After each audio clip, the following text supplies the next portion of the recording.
Here we go. Told We're you. back. We're back. Okay. When do you remember the first time that you heard about Jesus? When did Jesus start to become a factor in your life?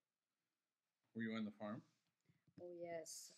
I remember very well. I think that when Jesus was a part of my life, and I possibly think that it might have been maybe at the Christmas programs that we had in our church that made it real to me.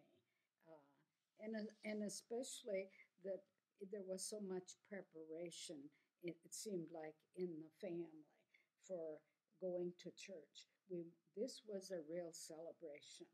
And then as I grew older, I realized how much more important it was in this special celebration.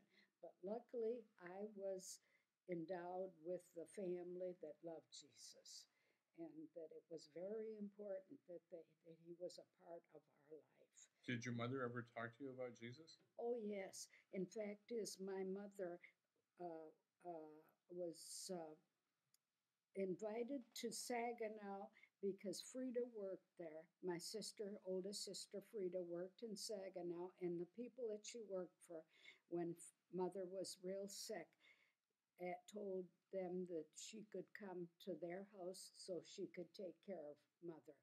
And when she did, uh, she got very ill there, and I think Frida realized that she was at her deathbed, and and she had asked us all that could to come there, and I remember being there, and I was just 5.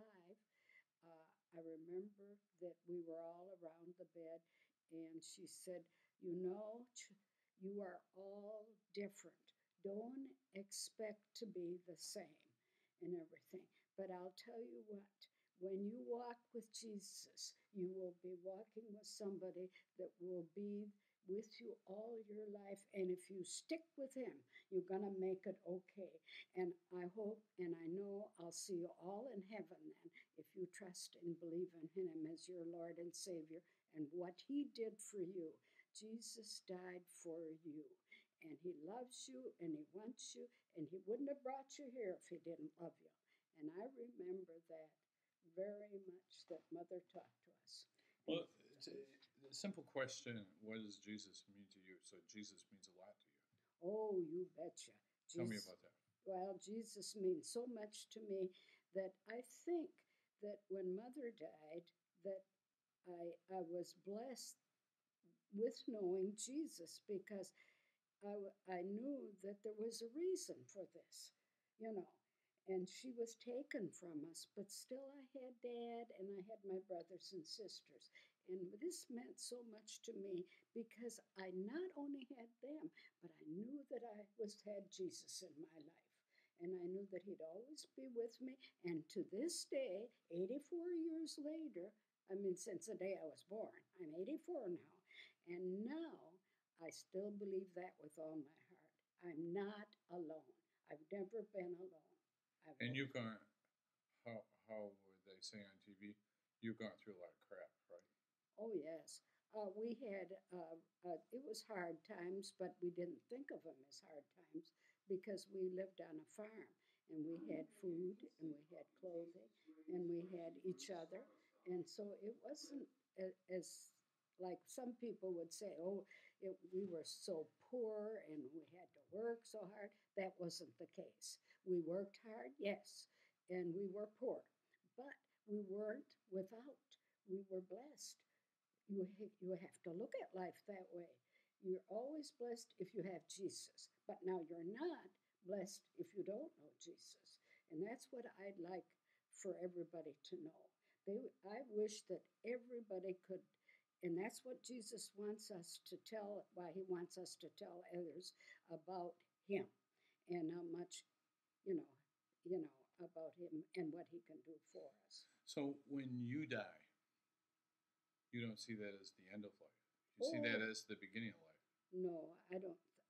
I think that it's so much going to be so nice. It's surprising what I think sometimes. And when I talk Sunday school, I always felt that I would tell the kids, now, what do you think it's going to be like? And that's when I learned so much because each one of those little children that I was talking to would give me a new idea.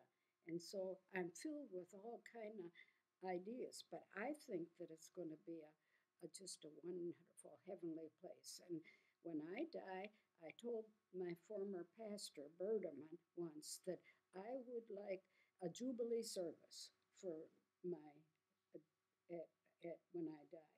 In other words, I want people to realize that I'm happy, and even though I'm not there in body, but I'm there in spirit.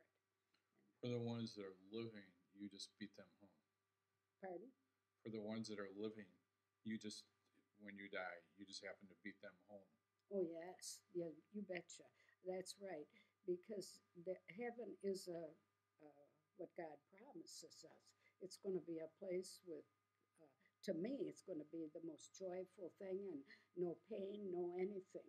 We're going to be just wonderful. I'm not sure what it's like, but I know one thing, that I'll be happy. So you, right now, you've got five brothers waiting for you there, and five sisters.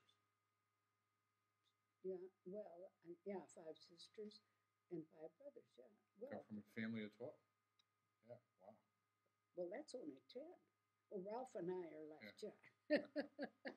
I was going to say, that's only 10. And your mother and your dad and a whole lot of other people. Oh, yeah. And all my nieces and nephews that are gone, and uncles and aunts, and everybody.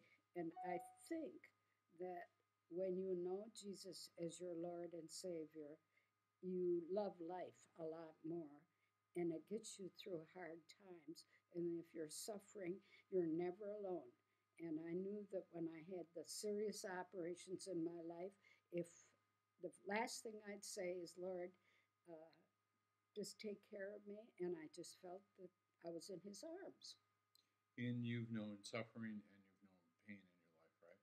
Yes, I've, I've known suffering and I've known pain, but you don't have that same amount of pain that you would have if you didn't know somebody that you felt like I feel about Jesus.